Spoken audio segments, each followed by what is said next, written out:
নদীতে পরিণত bus stand, বন্ধ অনির্দিষ্টকালের জন্য ফেরিঘাট। ভাগীরথী নদীতে জলস্রোত বেড়ে যাওয়ার বিপদসীমার ওপর দিয়ে বইছে জল, আতঙ্কে তীরবর্তী এলাকার মানুষ। নতুন করে ভাগীরথী নদীতে জল বাড়ায় ভয়ঙ্কর পরিস্থিতি।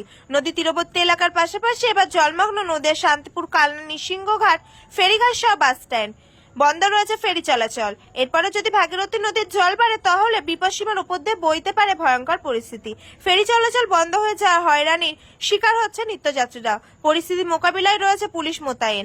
সর্বদাই পুলিশের পক্ষ থেকে করা হচ্ছে নজরদারি, কারণ যেভাবে ভাগীরথীতে জল বাড়ছে দুর্ঘটনা ঘটার আগে পুলিশেরই সক্রিয়তা।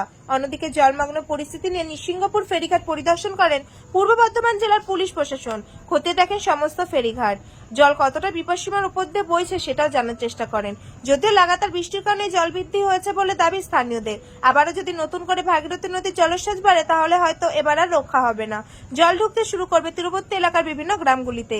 এরপর ভিটামাটি ছাড়তে হবে বসবাসকারীদের। এবার সেই চিন্তাতে দিনরাত আতঙ্কে রয়েছে স্থানীয় মানুষ। এখন দেখার ভাগীরথী নদীর জল নিয়ন্ত্রণে থাকে কতদিন, নাকি আবারও ভারী বর্ষণে ছাড়তে পারে নদীর ভয়ঙ্কর রূপ। নদিয়া শান্তিপুর থেকে প্রভাত নন্দীর রিপোর্ট, HR নিউজ 24।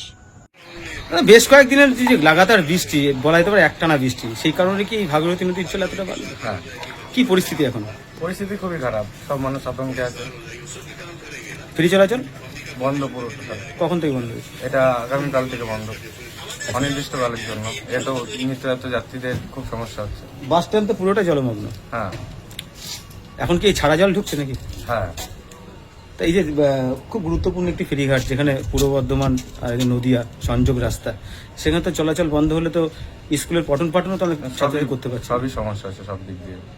অনেক রোগী পরিবার আছে, তারা উপরে যায়, আগে পুরো আটকে থাকছে, যেতে পারছে না, খুব সমস্যা হচ্ছে। তাদের কি ঘুরপথে যেতে হচ্ছে? হ্যাঁ, নবদ্বীপ হয়ে যেতে হচ্ছে, ব্রিজ কভার হয়ে।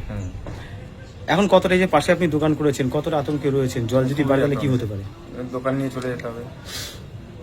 এই তো একদম তীরবর্তী এলাকা ভাসতে শুরু করেছে, এরপর যদি জল আরো বাড়ে তাহলে তো গ্রামে ঢুকে যাবে জল। হ্যাঁ, গ্রামে তো ঢুকে যাবে। তখন কি পরিস্থিতি হতে পারে? খুব সমস্যা হবে।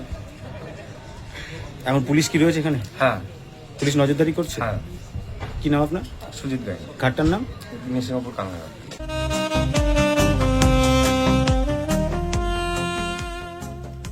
সর্বস্তরের ক্রেতা বন্ধুদের শুভ কামনায় বাবা লোকনাথ বাইক পয়েন্ট।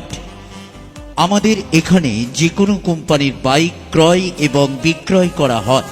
অবশ্যই মনে রাখবেন, ফাইন্যান্সের সুব্যবস্থা আছে। প্রোপাইটার দিবাকর দেবনাথ ওরফে বাপি। Mobile number 9002195367। আমাদের ঠিকানা 12 নম্বর জাতীয় সড়ক, শান্তিপুর বাইপাস, পাওয়ার হাউসের নিকট, শান্তিপুর, নদিয়া।